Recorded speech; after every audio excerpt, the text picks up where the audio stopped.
કે ગુરુ ગયા અત્યારના ચેલા લગભગ ગુરુના ખવડાવી જ દે.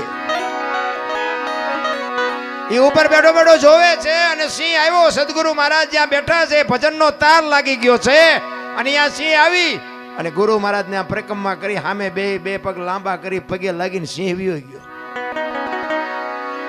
અને ચેલો અહીંયા બેઠો બેઠો વિચાર કરે હું બેઠો તો મને પગે લાગે, પણ એ તો કાળજુ ઠેકાણે રહેવું જોઈએ ને.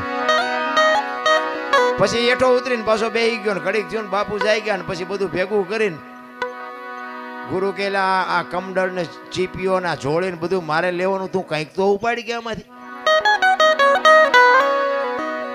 કે બાપુ ચીપીઓ લાવો મારી પાસે. એ ચીપિયાની કડીમાં આમ આંગળી ભરાવી ને આમ ફેરવતો જાય ને બાપુ અરે વાતો કરતો જાય કે બાપુ હમણાં આપણે બેઠા ને અહીંયા કે સિંહ આવ્યો હતો.